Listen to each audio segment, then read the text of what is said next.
Olá pessoal, hoje trago-vos ao canal um equipamento muito indicado, por exemplo, para produtores de conteúdo ou para quem costuma armazenar ficheiros grandes e precisa de guardar os ficheiros. É claro que isto não é uma forma de guardar os ficheiros em termos de redundância, não é um NAS, mas sim uma docking station aqui da Sabrent, uma docking station com interface 3.1 Gen 2 ou 3.2, e isso significa que em termos de velocidade máxima vocês vão conseguir 10 gigabits por segundo. É claro que mais depressa vocês ficam limitados pela velocidade dos vossos discos do que pela interface desta docking station.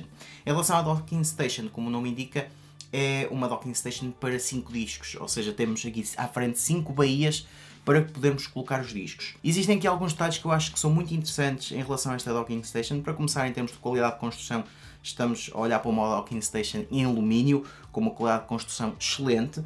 Na parte de trás podemos ver que temos uma enorme ventoinha para depois dissipar o calor. Se tiverem os discos todos a funcionar e se estiverem a passar ficheiros, os discos vão sempre aquecer, portanto temos uma ventoinha enorme na parte de trás. Além disso, temos a possibilidade de ligar e desligar. Isto liga a energia com o mesmo tipo de cabo que vocês utilizam, por exemplo, para o vosso computador. Depois, na parte de trás, podemos então ver dois interfaces USB-C, um para ligar ao computador e o outro serve para se vocês quiserem ligar um hub USB 3.2 e ainda ligarem mais periféricos. Isso significa que vocês nunca vão ficar com a porta USB-C ocupada, porque mesmo que ocupem, conseguem usar e ligar coisas atrás da vossa docking station.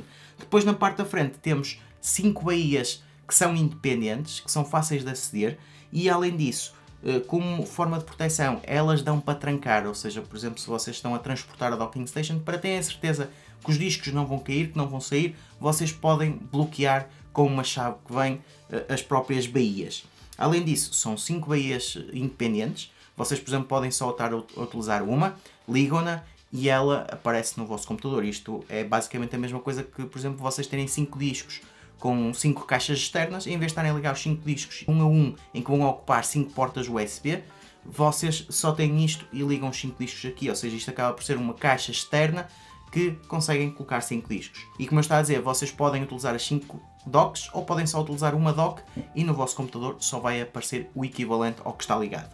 O que eu achei muito interessante nesta docking station é que é possível vocês ligarem os discos e desligarem os discos independentemente. Ou seja, vocês podem saber que o primeiro disco que vocês ligam é só para vídeos, o segundo disco é só para imagens, o terceiro disco é só para documentos, o quarto disco é para armazenarem jogos, e se vocês só precisam de aceder aos vossos vídeos, ligam só um disco. Isso significa que em termos de gestão de energia é mais eficaz porque não precisam ter sempre todos os discos ligados.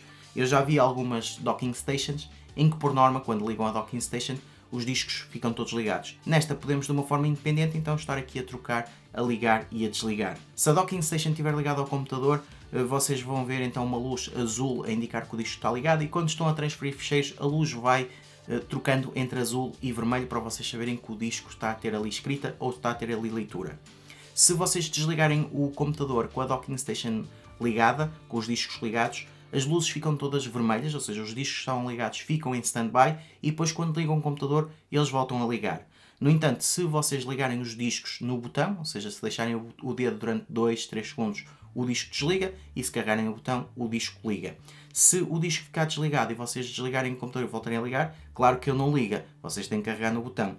Outra consideração também terem em conta, como isto não é pensado para ser um NAS, mas sim um aparelho para acederem diretamente aos vossos ficheiros, se a luz for abaixo, ele não reinicia automaticamente. Ou seja, nesse caso, quando a luz volta, ele fica totalmente desligado. E se vocês ligarem ao computador, depois têm que ir manualmente ligar os discos que precisam.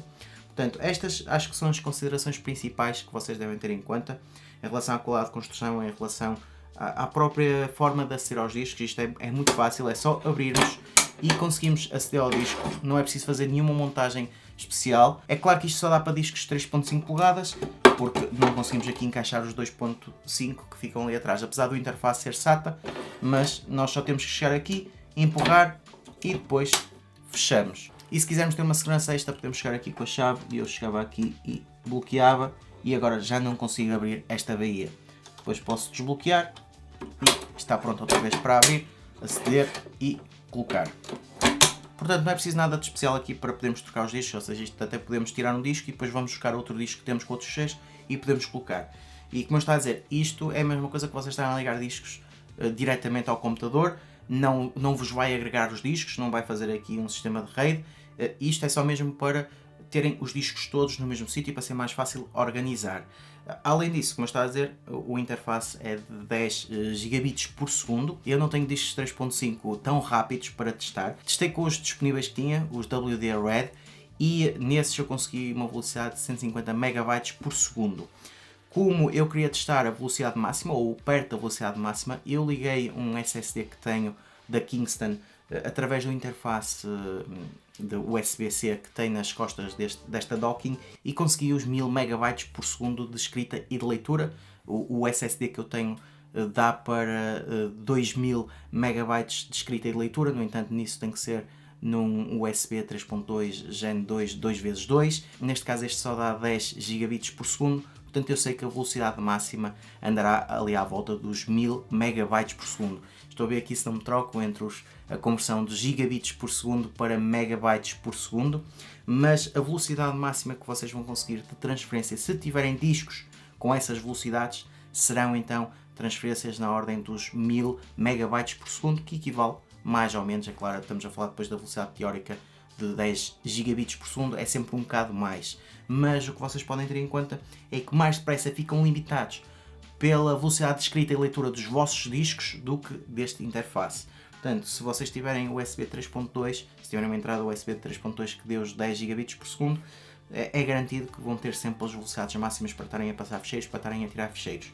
Aqui não nos podemos esquecer que isto não é um NAS, é um DAS, ou seja, é aqui um sistema direto de acesso aos vossos discos. Se vocês depois quiserem partilhar na rede, têm que fazer essa gestão pelo computador e é o computador que controla. Também podem utilizar o computador para fazer backup de ficheiros, mas aí tem que arranjar software e tem que ser o computador a fazer o backup nos discos. O aparelho em si não faz nenhuma gestão dos discos, simplesmente disponibiliza os discos no vosso computador com a velocidade máxima que o interface permite.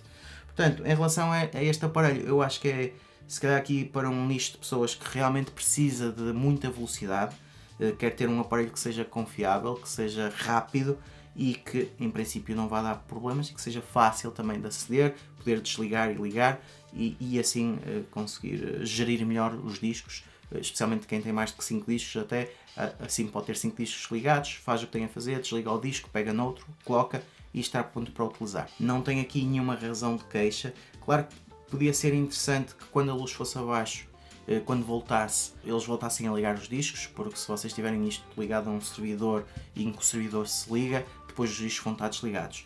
Mas nessa perspectiva não foi pensado para ser utilizado, por exemplo, com um servidor, foi sempre mais pensado para utilizarem em tempo real, ou seja, quando vão ao computador, ligam os discos, estão a utilizar, depois desligam o computador, desligam isto e vão utilizar no outro dia. Se calhar para utilizar como servidor ou para esse tipo de utilizações existem coisas melhores. Mas pronto pessoal, espero que tenham gostado então deste equipamento. Eu tenho sempre analisado no canal mais a vertente de NAS, porque acaba por ser mais interessante, pelo menos para a minha utilização, porque eu prefiro redundância de dados de uma forma automática. No entanto, estes DAS, eu também já fiz um vídeo NAS contra DAS para vocês saberem o que é melhor para vocês, tem a sua utilidade e especialmente para quem precisa de armazenar ficheiros e estar sempre a acessar os ficheiros, é uma forma muito mais rápida, porque o acesso direto é muito mais rápido que o acesso pela rede, por exemplo. Já falei tudo que queria falar, já sabem, se tiverem alguma dúvida, se tiverem alguma questão, deixem nos comentários. Subscrevam o canal para continuar a receber novidades e vemos no próximo vídeo.